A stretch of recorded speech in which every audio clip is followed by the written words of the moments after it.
Liquid ഒഴിക്കേണ്ടത് മനസ്സിലായില്ലേ? ഇതിലേക്കാണ് liquid ഒഴിക്കേണ്ടത്. Comfort ചില stiff കാര്യങ്ങളൊക്കെ ഇതിലേക്ക് ആഡ് ചെയ്ത് കൊടുക്കുക. അത് പ്രീ വാഷിനൊക്കെ വേണ്ടിയിട്ടുള്ള. നമ്മൾ തുണികളെ അതിലേക്ക് ഇട്ടു, ലിക്വിഡ് ഒഴിച്ചു. ഓക്കെ അല്ലേ? പഴയതിന്റെ പോലെ ഡോർ തുറക്കാൻ വേണ്ടിട്ട് എവിടെയും പ്രസ്സിങ് ഇല്ല. ജസ്റ്റ് ഇങ്ങനെ പുള്ളി ചെയ്ത് കിട്ടും. മാഗ്നറ്റിക് ഡോറാ. ഇവിടെയാണ് മെഷീൻ ഓൺ ചെയ്യേണ്ടത്. ജസ്റ്റ് ഒന്ന് ടച്ച് ചെയ്ത് കൊടുത്തു കഴിഞ്ഞാൽ അവിടെ ഓണായി. ഓണായി കഴിഞ്ഞാൽ രണ്ട് സൈഡിൽ വരുന്നതാണ് ഇതിന്റെ ഫംഗ്ഷൻസ്. ഈ സൈഡിലെ ഫംഗ്ഷൻസ് സെലക്ട് ചെയ്യാൻ വേണ്ടിയിട്ട് ഇതിൽ ടച്ച് ചെയ്ത് കഴിഞ്ഞിട്ട് ഫംഗ്ഷൻസ് ഇങ്ങനെ മാറിക്കൊണ്ടിരിക്കും. അതിന് ഏതാണോ നമുക്ക് ആവശ്യം എന്നുണ്ടെങ്കിൽ അതിലേക്ക് കൊണ്ടുവന്ന് വെക്കുക, സ്റ്റാർട്ട് കൊടുക്കുക. ഇവിടെയാണ് സ്റ്റാർട്ട് ബട്ടൺ. ഈ സൈഡിലെ ഫംഗ്ഷനാണ് നമുക്ക് ആവശ്യം ഇതുപോലെ നമുക്ക് ഇങ്ങനെ സെലക്ട് ചെയ്ത് കൊടുക്കുക. അത് ഓരോ ഫംഗ്ഷന് ടൈമുകളാണ്. നമുക്ക് ഏത് ഫംഗ്ഷനാണ് വേണ്ടി അതിലേക്ക് വെക്കുക, ഇവിടെ സ്റ്റാർട്ട് കൊടുക്കുക. ഓക്കെ അല്ലേ? ഈ സൈഡിലെ ഫസ്റ്റത്തെ ഫംഗ്ഷൻ എന്ന് പറയുന്നത് മിക്സഡ് ഡെയിലി ആണ്. മിക്സഡ് ഡെയിലി എന്ന് വെച്ച് കഴിഞ്ഞാൽ കോട്ടനും പോളിസ്റ്ററും ആയിട്ടുള്ള എല്ലാ വിധത്തിലുള്ള വസ്ത്രങ്ങളും വാഷ് ചെയ്തെടുക്കാനുള്ള ഓപ്ഷനാണ് മിക്സഡ് ഡെയിലി. അതാണ് നമുക്ക് ആവശ്യം എന്നുണ്ടെങ്കിൽ അതിലേക്ക് ഇടുക, സ്റ്റാർട്ട് കൊടുക്കുക. അടുത്ത ഓപ്ഷൻ കോട്ടൺ. കോട്ടന്റെ വസ്ത്രങ്ങൾ സെപ്പറേറ്റ് വാഷ് ചെയ്തെടുക്കാൻ വേണ്ടിയിട്ടുള്ള ഓപ്ഷനാണ് കോട്ടൺ എന്ന് പറയുന്നത്. വൈറ്റ് ഡ്രസ് കാര്യങ്ങളൊക്കെ ഇല്ലേ, അതുപോലെ തന്നെ ബെഡ്ഷീറ്റ് ഒക്കെ കഴുകുക. സിന്തറ്റിക് പോളിസ്റ്റർ വസ്ത്രങ്ങളൊക്കെ സെപ്പറേറ്റ് വാഷ് ചെയ്തെടുക്കാനുള്ള ഓപ്ഷനാണ് അത്. ഇത് ബേബി വെയർ, കുട്ടികളുടെ വസ്ത്രങ്ങൾ സെപ്പറേറ്റ്. അതിലൊക്കെ യൂറിനായിട്ടുള്ള വസ്ത്രങ്ങൾ ഉണ്ടാവും, അണുക്കൾ കാര്യങ്ങളൊക്കെ ഉണ്ടാവും. അതൊക്കെ 60 ഡിഗ്രി ചുടുവെള്ളത്തിലാണ് വാഷ് ചെയ്യുക.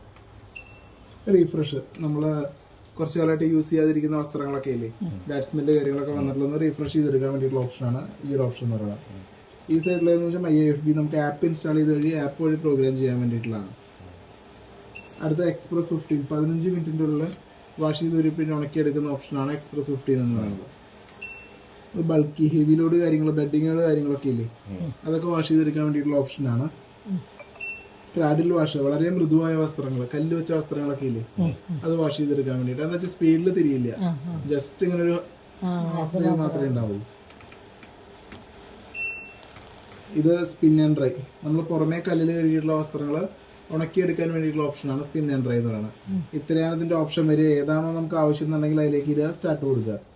പിന്നെ ഈ സൈഡിൽ വരുന്നപ്പോൾ നമുക്ക് ഇതിന്റെ ടെമ്പറേച്ചർ കാര്യങ്ങളൊക്കെ ഇല്ലേ, എന്തെങ്കിലും ചേഞ്ചസ് വരുത്തണമെങ്കിൽ 40 ഡിഗ്രി, 60 ഡിഗ്രി, 95 ഡിഗ്രി, അങ്ങനെ നമുക്ക് ഓരോ ഫംഗ്ഷനും മാക്സിമം എത്ര ലിമിറ്റ് ഉണ്ട്. കോട്ടണിലാണ് 95 വരെ പോകുള്ളൂ. സിന്തറ്റിക് എന്ന് പറയുമ്പോൾ 40, 60, അങ്ങനെ ഓരോന്നിനും ചേഞ്ചസ് വരും. ഇത് കറങ്ങുന്നതിന്റെ സ്പീഡിൽ നമുക്ക് എന്തെങ്കിലും ചേഞ്ചസ് വരുത്തണമെങ്കിൽ ഇതുപോലെ അങ്ങനെ ചേഞ്ചസ് വരുത്താം. 1000, 1200 ആക്കാം. അതല്ല നമുക്ക് കുറയ്ക്കണം എന്നുണ്ടെങ്കിൽ 0-ൽ ഉണക്കണമെന്നുണ്ടെങ്കിൽ 0-ലേക്ക് ഇടാം. നമുക്കിങ്ങനെ 400, 600 RPM. 600 RPM എന്ന് വെച്ചാൽ നമ്മളെ പഴയ മെഷീൻ ഉണ്ടായിരുന്ന സ്പീഡ്. 600 മുകളിൽ നമുക്ക് 800-ൻ്റെ ഓപ്ഷൻ ഉണ്ട്, 1000-നുണ്ട്, 1200-ൻ്റെ ഉണ്ട്. കറങ്ങുന്നതിന്റെ സ്പീഡ് നമുക്ക് ഓരോന്നിനും സെറ്റ് ചെയ്ത് വെച്ചാൽ നമ്മൾ ചേഞ്ച് ചെയ്യേണ്ട ആവശ്യമില്ല. ആവശ്യമുണ്ടെങ്കിൽ നമുക്ക് മാറ്റം എടുക്കാം. നമുക്ക് സ്റ്റീം ചെയ്തെടുക്കണം വെച്ചാൽ സ്റ്റീമിന്റെ ബട്ടൺ പ്രസ് കഴിഞ്ഞാൽ സ്റ്റീം അടക്കം കഴിഞ്ഞ് കിട്ടും. മനസ്സിലായില്ലേ? ഇത്രയാണ് ഇതിന്റെ ഓപ്ഷൻ വരിക. പിന്നെ നമ്മൾ ഓരോ 40 വാഷ് കൂടുമ്പോൾ അതിന്റെ ടബ് ക്ലീൻ ചെയ്യണം. കാരണം അതിന്റെ ഡ്രം, അതിന്റെ ഹീറ്റർ കൂടി വരുന്നുണ്ട്. സ്റ്റീമറൊക്കെ വർക്ക് ചെയ്യാൻ വേണ്ടിയിട്ട് ഇതിന്റെ മുകളിലെല്ലാം ചെളി വന്ന് അടയും. അപ്പോൾ സ്റ്റീമർ വർക്ക് ചെയ്ത് ഹീറ്റർ കട്ടാവാനൊക്കെ ടൈം കൂടുതലെടുക്കും. അപ്പോൾ നമ്മൾ പ്രോപ്പറായിട്ട് ടബ് ക്ലീൻ ചെയ്യണം. ഓരോ 40 വാഷ് കൂടുമ്പോൾ അല്ലെങ്കിൽ 2 മാസം കൂടുമ്പോൾ ഡീസ്കെയിൽ നമ്മളുള്ള കെമിക്കൽ ഡ്രമ്മിന്റെ ഉള്ളിലേക്ക് പൊട്ടിച്ചിടുക. പൊട്ടിച്ചിട്ടതിന് ശേഷം നമ്മൾ ഈ ഒരു ഫംഗ്ഷനിലേക്ക് കൊണ്ടുവന്ന് വെക്കുക.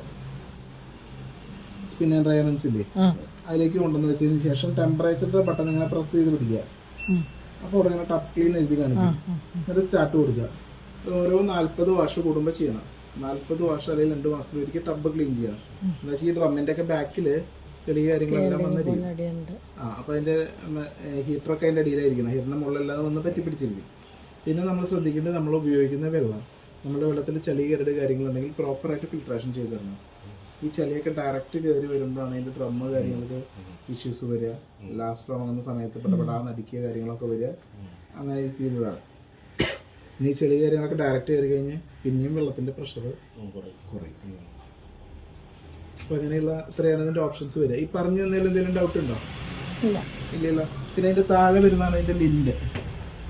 നമുക്ക് കോയിൻസ് ഇതിന് വന്ന് അടിക്കും. ഇതിങ്ങനെ ഇങ്ങനെ തിരിച്ചു കഴിഞ്ഞാൽ കൂടെ വരാം. പിന്നെ നമുക്ക് ഡോർ തുറക്കാൻ പറ്റാത്ത അവസ്ഥ വരാച്ചെങ്കിൽ ഈ ലിവർ പിടിച്ച് താഴത്തേക്ക് വലിച്ചു കഴിഞ്ഞാൽ ഡോർ തുറക്കാം. ഓരോ വാഷ് കഴിയുമ്പോൾ ഒരു കോട്ടൺ തുണി വെച്ചിട്ട് ഈ റബ്ബർ തുറച്ചു കൊടുക്കുക എന്നുണ്ടെങ്കിൽ കുറച്ച് കാലം കഴിയുമ്പോൾ റബ്ബറിന്റെ മുകളിൽ കറ കാര്യങ്ങളൊന്നും വരാതിരിക്കും. ഓക്കെ അല്ലേ?